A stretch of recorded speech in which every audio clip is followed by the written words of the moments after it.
We haven't done it. That was the week tech roundup for a few weeks. Keith Teare has been gallivanting around the world in South Africa, and I've been in Europe at the DLD conference, which was, as always, a very festive, entertaining, and interesting event. And one of the more distinguished speakers at DLD was another Teare, not Keith Teare, but Gené Teare of Crunchbase, talking about the difference between US and European venture and investment. So we're very honored that Gené Teare is joining us for That Was the Week. Gené, what did you make of DLD? In most of the interviews that I've run on Keen On this week, we've been focusing on this increasing gap between Europe and America, especially when it comes to technology, but also politics, of course, comes in. Were you struck with this pessimism in Europe about the European tech sector? I mean, I think this is my first time at DLD, my first time in Munich, and it was an incredible gathering. I think it was around 2,000 people. So there was existing tech like BMW and Infineon. There were new tech like Black Forest Labs and Sakana AI were there. So it was a kind of mix of titans of industry, people leading companies, generating interesting conversation. So it is I found the event a real gathering where you are interacting, you're hanging out, you're going to lunches, you're meeting a lot of people. So it feels a little less transactional than some of the events that you experience in Silicon Valley. But I think at the heart of this conference, I think there was a deep anxiety around European tech and how it will fare against, the American tech scene. And I feel like Europe lost out in the last wave after 2000.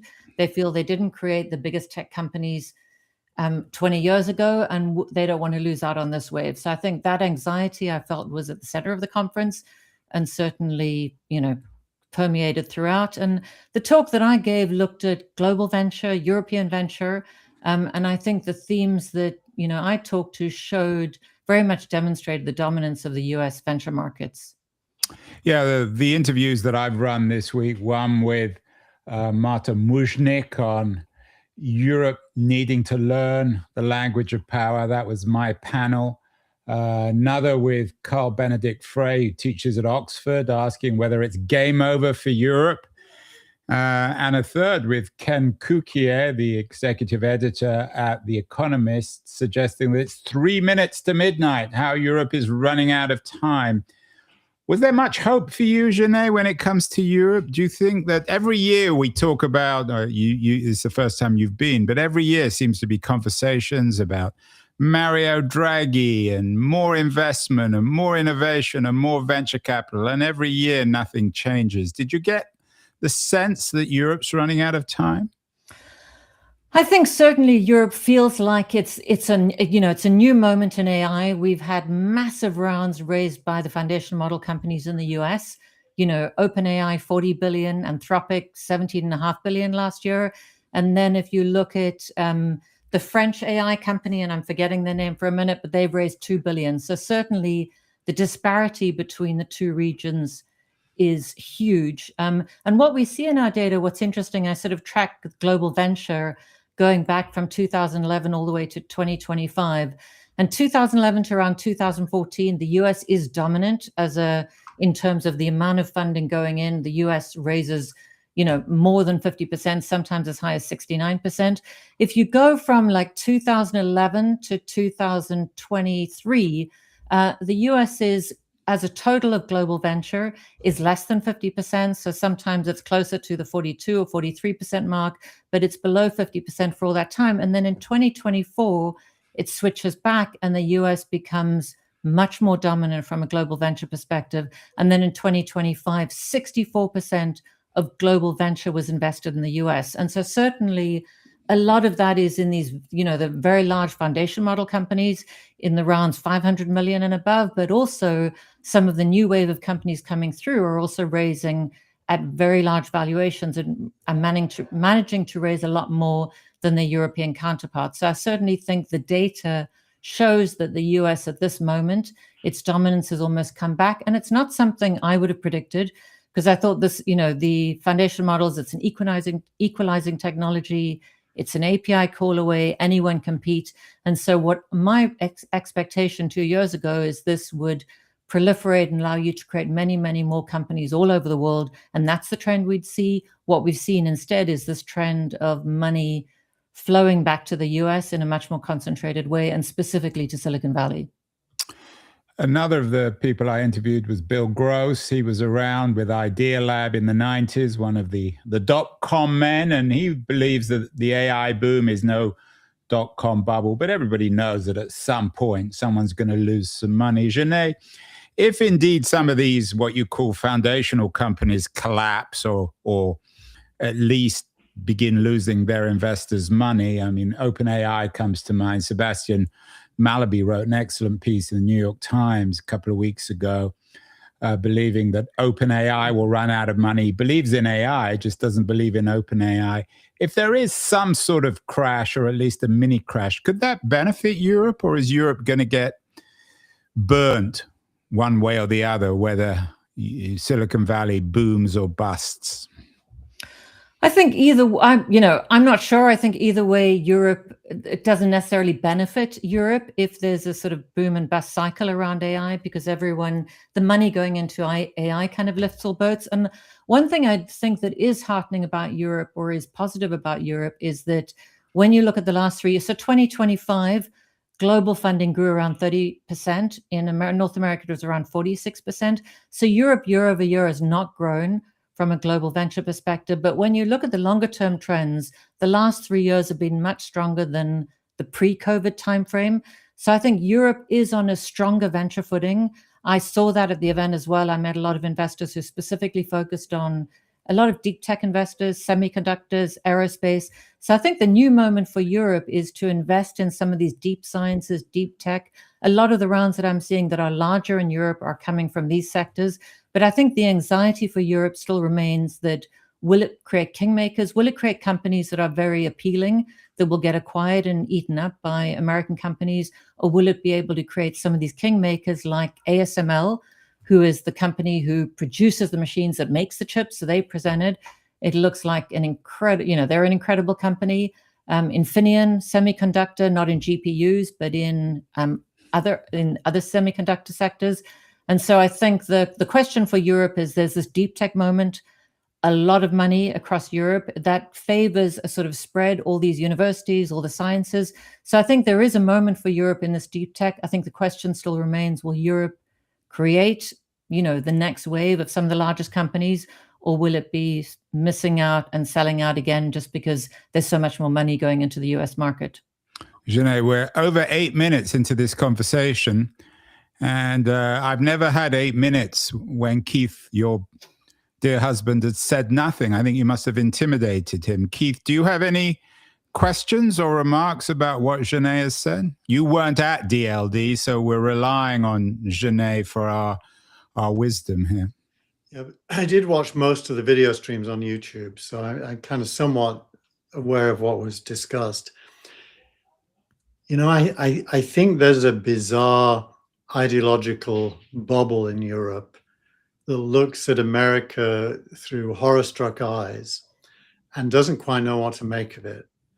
And I think that's a European problem, not an American problem. Well, there are some Americans also who are not quite sure what to make of America these days, Keith, aren't there? There are, but as we're talking about Europe, I'll focus on the Europeans. I do think the OpenAI thing is bad timing by the guy who wrote that article. I mean, today it was leaked that they're raising another 50 billion. The idea that they're going to run out of cash is laughable on the face of it. And there is a bit of a terrible campaign against OpenAI led by Google mainly that is just not true. Yeah, well, that's conspiracy theory. Gené, do you have a take on OpenAI? Isn't just Sebastian Mallaby, who, by the way, is married to the editor of the Economist and is one of the most authoritative writers and thinkers on venture capital. So I don't think he's in anyone's rumor monger, as I would say. Well, we've never had a conversation about OpenAI in which you've acknowledged there are any problems. What's your take, Gené? Well, I think, from our data we're looking at in 2020, they raised 7 or 8 times more capital in 2025 than they did in 2024, so 41 billion. So massive uplift. And as Keith's saying, they're about to raise possibly another. So I don't see them running out of money. I think they can keep raising. There's lots of parts of the world where they can get money from. And then if you look at all the circular deals or the deals that they're doing to be able to purchase compute, I just think it's an incredible machine. If you look at their user base, it keeps growing, hundreds of millions. They keep bringing out new models. So I think the idea that they could run out of, I think there's too much momentum towards them. And if you think of the infrastructure spend that's being committed, so I haven't read this article, but I don't see that as the other news, guys, is their CFO talked last week and announced that their run rate, which was targeted at 13 billion by the end of last year, was actually 20 billion. So their revenues are accelerating even faster than they predicted. Well, we will see on that, but I certainly don't think everyone is such a believer in OpenAI. And as Malaby said, you can believe in AI, just not in OpenAI. Those are two quite different questions. Well, I think they're not, because OpenAI is so far in the lead that if you don't believe in OpenAI, you better think about whether you believe in AI. Well, Google may be anti-OpenAI, but Keith, I think you're unrealistic. I mean, Anthropic and Google also have very good AI. What's your take, Gené, on this? When it comes to the idea that if OpenAI doesn't win, or you're not enthusiastic about OpenAI, then you're against OpenAI. Well, I don't think there's going to be one winner. Obviously, we have Anthropic. I think there's going to be a lot of smaller models. At the conference, you also met companies who are looking at creating the next equivalent of models for robotics. So I think the space, we're 3 years in to this moment. It has a long way to go. There's a lot of focus on smaller models or doing things with models that are not quite as large, but far more intelligently. So I think there's a long way to go. I wouldn't bet against either OpenAI or Anthropic, just because I think there's so much momentum behind these companies, and what they've achieved in such a short space of time is incredible. And so, yeah, I'm pretty bullish on them, but I think there's a lot more to come, and there's a lot of research going on in different areas, which we're seeing in Europe, but also across the US. Did you see anything else different about DLD compared? You're a Silicon Valley insider. You work at Crunchbase. You were one of the founding team at TechCrunch. You've done many other things in Silicon Valley. Did you see many other cultural differences? The focus on the environment, on the donutty economics, which was quite popular this year at DLD? Yeah. Well, it's, at the conference, they have a lot more academia. They have a lot more researchers. They have a lot more artists. So the conference has this feel of bringing together, it's not only tech, but it's in all of these other fields. I think when I'm in the Bay Area and going to tech conferences, it's very much the new wave of tech companies that are raising at very large valuations that everyone's seeking to hear from. So it feels a little bit more, not transactional, but it feels, there's a lot more that's being fought for. So I think in the US, it just feels like this tougher environment, whereas in Europe, it feels like everyone's there to chat, to hang out, to learn, and I love the phrase, they say you've got to eat with people, hang out with people, and then we'll do business. And so it definitely has a different feel. I don't know which is better, but certainly when you're in the Bay Area, you feel the heat of some of these newer companies coming through and competing in this market in a much more, elevated sense. And I guess the other thing is that from a European point of view, does it really matter if tech doesn't work out?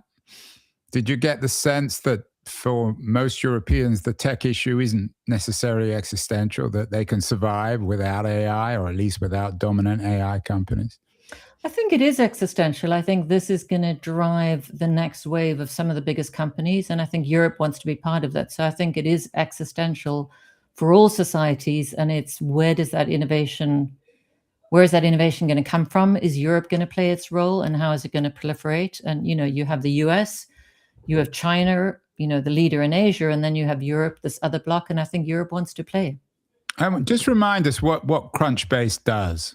Because not everyone will be familiar with Crunchbase. Sure. So Crunchbase is this database of all of the companies, all of the founders, all of the venture investors connected, and you can go in there and try and understand what's happening in the ecosystem. So I have to say, at the conference, I met a lot of people who say they use Crunchbase on a daily basis. They have their queries set up. They're tracking companies they're interested in watching. They're tracking investors that they watch closely. They're tracking investors that they invest and who have followed on and invested later in their companies. So I think it's the whole ecosystem. And if you're interested and want to understand what's going on, Crunchbase is a great resource. And I did meet a lot of people at the conference who use us daily, as do I. So I find it incredibly useful. Well, Gené, you promised us 15 minutes. I've already kept you for 20. I'll leave the last word, as always, with Keith. Do you have a final question or comment, Keith, for your wife? A question for my wife. What would you like me to cook you for dinner? Steak dinner. So I'm going to run, but lovely to see you both. Well, congratulations, Gené. I heard your speech. I missed it because I had to leave on Saturday, but I heard your speech was outstanding. And next time we'll do more hanging out at DLD. Thank you so much. Looking forward to it. Cheers, Andrew. Cheers, Keith. Bye. Bye.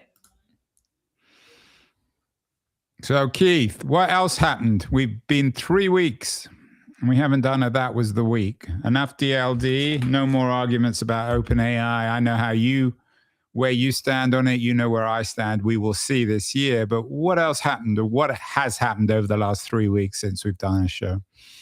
Well, honestly, I think the biggest development is the emergence of Anthropic and Google alongside OpenAI as, if you will, the three horsemen of the apocalypse. But both have done a pretty amazing job of shipping new products. And there definitely is, I don't even think of it as a race. There's a massive rising of the tide that all three are part of. My only position on OpenAI is not separated out as worse than the others. It's the leader by far, so it belongs in the group. I don't know. I mean, no one's arguing that they're the worst. The point that Malaby makes, and there was a analyst on X, George Noble, making the same point, is that their business model isn't viable, that they're spending too much money, and ultimately they're flawed as a business. That doesn't mean that their product isn't any good. No one's denying that. But if you're knowledgeable in the space, those aren't true facts. And their business model is the biggest of all and growing the fastest. It's based on two places where they get revenue, one from subscriptions and the other from developers using API calls. They're both growing massively. So I don't know where those ideas come from that their business model is flawed. Well, let me just quote Noble. He wrote a couple of days ago, OpenAI needs to generate $200 billion in annual revenue by 2030 to justify their projections. That's a 15x growth in 5 years while costs keep exploding. But that isn't factual either, Andrew. That is making a huge assumption that they don't raise any more money. And they literally today have raised 50 billion. So the other thing is Jensen Huang from NVIDIA in Davos this week, when asked about the rate of investment into AI, argued that there's a need for several $1 trillion more of investment. Now, when they say that, he isn't saying my company needs it. He's saying that the gains that the world will make from AI being successful. Yeah, but that's another argument. Malaby and the other skeptics are making that. Let me finish the sentence, because it's a rational point of view that the gains justify continuing investment, not in the search of short-term profit, but in the search of long-term abundance, which is, of course, also profit. So these negative points of view are short-termist, based on static views of what's going to happen. And honestly, I don't believe I have any credibility. Well, that's Keith Teare's view of Malaby and a number of other people who are becoming increasingly skeptical about OpenAI. We shall see. Meanwhile, Keith, your theme this week is, and I'm quoting you, the new stack is power. What does that mean? Well, it literally means power, literally, energy. I don't know if you saw Elon Musk interview today by Fink, the leader of BlackRock in Davos. And a lot of what they talked about was SpaceX doing an IPO to be able to fund the launching of rockets with data centers into space to take advantage of the power of the sun. Several terawatts is the phrase they used. So these are not kind of pie in the sky people. These are people who spend a lot of money and raise a lot of money and do things with it. And I think power is a differentiator. They both made the point that China has a huge advantage in power generation currently and in the growth of power generation, and that the only way the rest of the world can keep up with China is to find a solution for very large amounts of power, and that space is, they believe, the most likely place that can happen. So power being the stack it doesn't mean power as in governmental power. It literally means power. What about this idea of Europe learning the language of power, not the language of political power and economic power? Do you think that's true? I think everything points to Europe needing to have a point of view about everything. Basically, we can see, and this isn't just true in tech, although I think tech leads on this, Europe has been abandoned as a center of progress by America and by China. Europe is a marketplace where you sell things. It largely is not a place where you make things or build things. And Europe is not, apart from German cars, mostly not a seller. It even buys Russian gas and oil because it doesn't have its own. So it's certainly the case that Europe is going to have to come out from under the cloak of the post-Second World War settlement and stand on its own 2 feet. That's true of nations as well as Europe collectively. And it feels as if,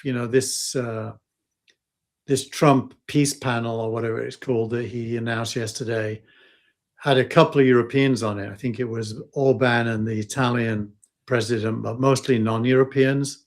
Even Putin was invited. There's a redrawing of the map of the world from a power point of view, and Europe is certainly in third place. And as Gené hinted at, I mean, people or at DLD, everyone, of course, was talking Trump, Greenland, Venezuela. Do you think that has any impact at all on Europe's failure to keep up, its unwillingness to take responsibility for its own security? I don't think you could think of these short-term symptoms as being the cause. I think the cause is the United Nations, NATO structures that were put in place, followed by the World Bank and the IMF later, that basically had the goal of protecting Europe from another world war, which was a worthy goal. It certainly made sense at the time. But we've now moved on from that. And with the I'd say the disconnection of America from the world economy that Trump is championing, and America first replacing, America's world role, that certainly begs the question, what is everyone else going to do? And they have to do something. They can't just sit on their hands. So it's going to be a period of change. It isn't necessarily scary. In fact, it may even end up being positive because everybody stands on their own 2 feet and prospers through having to care. Most of my conversations are with people who want Europe to succeed, and after highlighting the problems, they map out ideas. What do you think Europe could do to compete in tech? Or is it too late, Keith? Well, I think the fundamental structural weakness in Europe is that innovation is based on the universities, deep tech, and government funds. That is the axis of innovation in Europe. Very little private money. Most European families invest in the American startup scene more than their own, and that's due to all kinds of things. The fact that there are many countries in the EU, all with different regulatory systems, doesn't help. This week they announced the desire to create something called EU Inc., where a company can be an EU company and not regulated in any of the individual countries. That would be progress. Then money might flow, and entrepreneurs who are researchers in universities might have a reason to step outside of the university and become funded by private capital in the same way American startups are. And that can lead to bigger and better outcomes. Probably the stock markets would benefit from that in Europe, which are currently not first choice. Even the London one is not first choice. So it's structural. It's historically structural. It's even worse, by the way, in China and Russia, where universities play an even bigger role, and there is no government money to speak of. In Russia, at least, there's less and less government money in China. So America has a structural advantage that money is private, flows directly to entrepreneurs, and doesn't go through either academic or government structures. And what about the UK? UK is a slightly better version of the European problem. There is a bit more money coming from early stage investors that are more American-like in how they work, but it's still a tiny fraction of the money. Most of the money is coming from the British Business Bank via the British government. So the only way really to change this is cultural. It's for wealthy people and institutions to start investing directly in technology and innovation. Starting with pension funds, which are currently not allowed to invest in venture capital in Europe due to rules that prevent them from paying the fees and the reward structures that venture capital lives on. So there's a lot to get done, and I think there is a desire to do some of it, but maybe not enough to get to legislation and make that change happen. Ken Kukier from The Economist, as I said in my interview with him, suggested it's 3 minutes to midnight in Europe, although he was talking about politics as well. What's the time for you in Europe, Keith? Is it more or less than 3 minutes to midnight? Do they have more than 3 minutes to turn this thing around? I don't really fear for Europe, because I'm not convinced that winning in tech really matters at this point. Firstly, it's highly unrealistic to think it can happen, but even if it did happen, the impact on Europe's GDP, which is collectively, the third biggest in the world, would be negligible. And I think Europe is wealthy, not in decline, pretty hierarchical, as in, the money does sit, it's a lot of old money and not as much new money. But it's comfortable with itself. It's happy in its own boots. It's got beautiful countries, beautiful institutions, universities, and the like. I don't really worry for it unless it sets itself the goal of being first, and that probably is going to not be successful at. But it's not as if being second or third is disastrous if your starting point is wealth, which it is. Europe will also benefit from American companies that get close to offering AI to every European citizen for free. That will benefit European citizens. It's just that the revenue will flow to America, but that's a minor point in the big picture. Well, if it's for free, where's the revenue coming from? Well, I don't know if you saw, but OpenAI announced they're putting ads in the free service this week. Yeah, with OpenAI, to me, that piece of news just, it certainly, I wouldn't put any of my billions into OpenAI, but what do I know? Well, putting ads into 1 billion people engaging every day will produce some money, and so my point was going to be that revenue gets spent. A lot of it will be spent in Europe on infrastructure in particular. So it isn't a zero-sum game at all. And it's depicted as if it's this 3 minutes to midnight thing, as if some catastrophe is going to happen. All it really is that in a horse race, the 3 leading horses, there's going to be increasing distance between them, as there already has been, as we've seen. American GDP per capita has doubled compared to EU in the last 20 years. There is distance between them, but it doesn't mean the third horse is living in poverty. Well, there you have it, Europeans. If you're all watching and listening to Keith Teare, you can finish third after the US and China and still be happy. Is that the message, Keith? I think still have your late lunches, your martinis over lunch, have your siestas. I think that's true. I think the biggest problem Europe will have is how to transform its political ecosystem. Clearly the rise of populism, nationalism, the growing narrative that says the German finance minister today made a speech saying that Europe can't get out of its own way due to regulation. It seems that getting out of its own way probably means getting rid of the EU Commission's power to regulate, or reducing that regulation down to as little as possible. I saw Margaret Vestager, by the way, at DLD, and she knows how much you love regulators, so she sends her love to you. Maybe the best thing America could do is send Europe Lina Khan. Do you mean Margaret Wanamaker, or is it? No, Vestager, the woman who was in charge of EU antitrust. Oh, I don't know her. Does she know what I think? No, of course she doesn't. I'm teasing you. So what about sending Lina Khan to Europe? Is that what Donald Trump should do?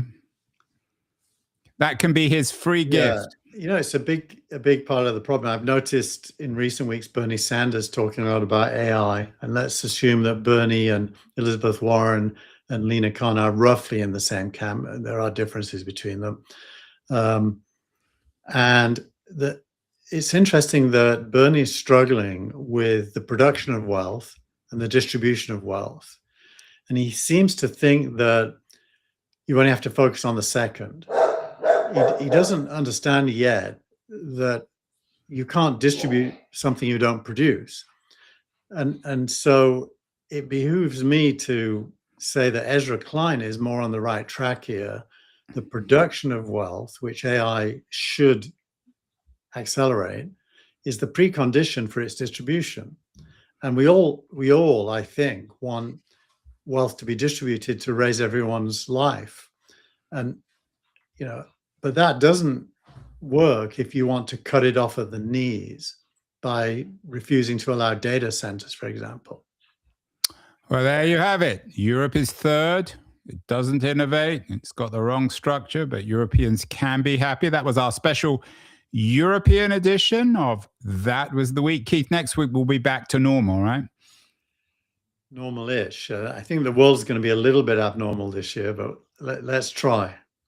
We will try, Keith. I will see you next week. And it was really very, very invigorating to have your wife, Gené Teare, on the show. She's no longer here, but Gené, if you're still watching, thank you so much. You brought some color and light to a usually dark, miserable show. Thank you so much. Bye.